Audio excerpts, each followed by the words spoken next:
Le feu des trois peuples. Dans un vallon caché, entre les brumes et les étoiles, un feu sacré brûlait sans jamais s'éteindre. Il était ancien comme les arbres et doux comme les champs oubliés. Un soir d'équinoxe, 3 caravanes arrivèrent sans s'être concertées. La première venait de l'ouest.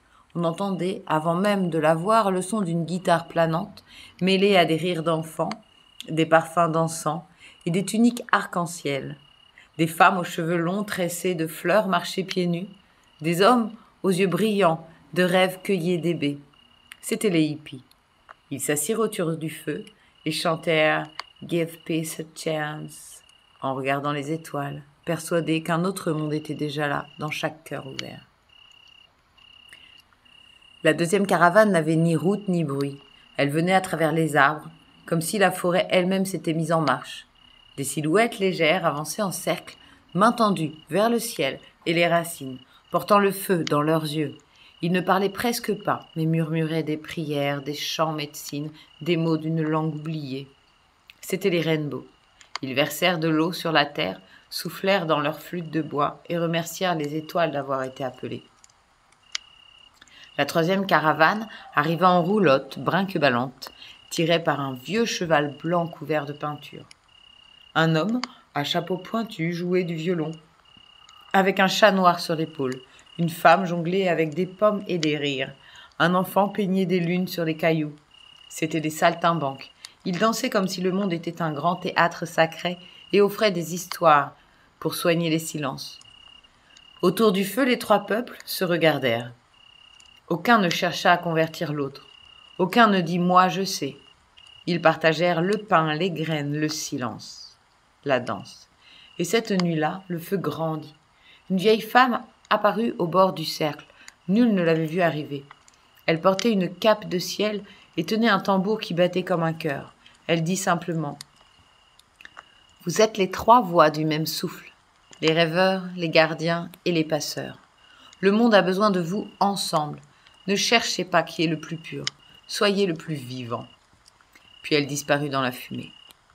Et on dit que depuis ce jour, le feu sacré du vallon ne cesse de brûler, et que chaque fois qu'un cœur rêve, qu'une âme prie ou qu'un corps danse, une flamme y répond. Le cercle s'élargit. La nuit est tombée sur le vallon, mais le feu, lui, n'avait pas faibli. Il brillait comme un cœur vivant, battant, au rythme des tambours invisibles. Autour, les hippies, les rainbows et les saltimbanques s'étaient endormis dans la paix des étoiles. Mais la terre, elle, n'avait pas fini de convoquer ses enfants. D'abord vinrent les gardiens des plantes. Ils arrivèrent, à l'aube, marchant en silence, portant des corbeilles de feuilles, de racines et de graines oubliées. Ils ne parlaient pas, mais leurs gestes chantaient. Une femme vêtue de lin posa un bol fumant au pied du feu. Une odeur d'armoise et de romarin s'éleva, caressant les songes. Puis vinrent les saltimbanques de l'ombre, ceux qu'on ne voit que dans les ruelles et les rêves. Ils avaient des marionnettes anciennes, des masques d'animaux, des histoires gravées dans le bois. Ils dansèrent sans bruit, mais le feu répondit à leurs gestes par des étincelles d'or.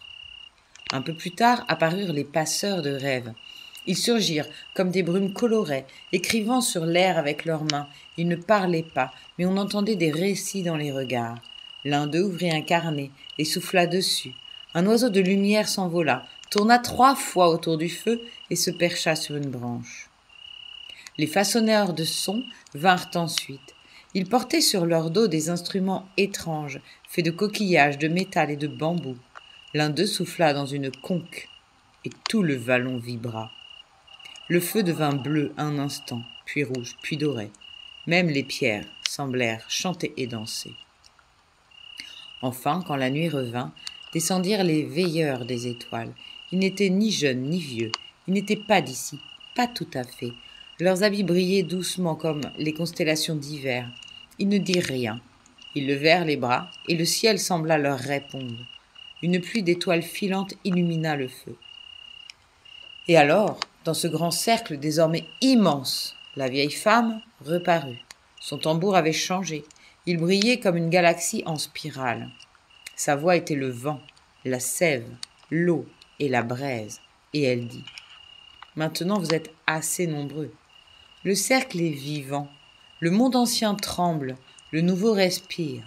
Ne vous éparpillez pas, souvenez-vous, le feu ne vous appartient pas, vous lui appartenez, et tant qu'il brillera en vous, le monde n'oubliera pas le rêve. » Puis elle frappa une dernière fois son tambour, et le feu se mit à danser. Depuis ce jour, ceux qui sentent l'appel, dans leur douleur, leur joie ou leur silence, peuvent rejoindre le cercle. Il n'est jamais trop tard, il suffit d'écouter et de venir avec un cœur allumé. Le feu continuait de danser, et la vieille femme au manteau couleur ciel ferma les yeux. Alors la terre elle-même ouvrit ses veines, et d'autres peuples porteurs du rêve ancien vinrent. Les chamans des peuples premiers. Ils vinrent des 4 directions. Du grand nord couvert de fourrures et de champs glacés, des plaines rouges marchant pieds nus avec les tambours de leurs ancêtres, des jungles profondes couverts de feuilles, de peintures et d'esprits alliés, des déserts brûlants porteurs de souffle. Ils portaient les noms du vent, du jaguar, de l'ours et de la pluie.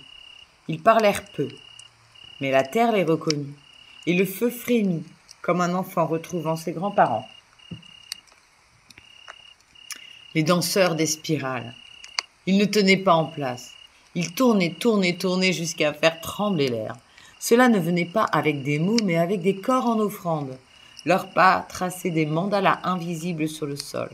Il y avait des femmes en rouge, des hommes en blanc, des enfants en or. Ils faisaient danser le feu, et leurs pieds allumaient d'autres feux sous la peau. Les tisseurs de monde, cela arrivait de l'invisible, des esprits en forme de loup, de hibou, de dauphin, des êtres mi-rêve, mi-étoile, qui ne pouvaient être vus que si l'on fermait les yeux du mental. Ils tissaient entre les peuples, les rêves et les lignées, pour que tous se souviennent. Vous êtes un, différents mais unis, comme les doigts d'une main qui joue la harpe du monde. Les enfants sauvages, ils surgirent sans prévenir, en courant, en riant, pieds nus, cheveux fous, poches pleines de pierres et d'écorce. Ils parlaient aux grenouilles, grimpaient aux arbres, faisaient des cabanes dans les racines. Mais leurs yeux contenaient tous les soleils. Ils étaient les graines du nouveau monde. Et le cercle était désormais vaste comme une planète, et pourtant chaque être s'y sentait vu, reconnu, aimé. La vieille femme sourit. Elle leva les bras une dernière fois et dans un souffle dit « Le feu est prêt. Vous êtes les gardiens. Ne cherchez pas l'endroit, c'est le moment. Ne cherchez pas l'élu, c'est chacun. Que vos chants rallument les mémoires, que vos danses réveillent les esprits, que vos silences nourrissent le vivant, car le monde va s'ouvrir ou s'éteindre, et tout dépend du feu que vous portez. » Alors le tambour battit, 1 fois, 2 fois, 3, et chacun reçut en lui une braise.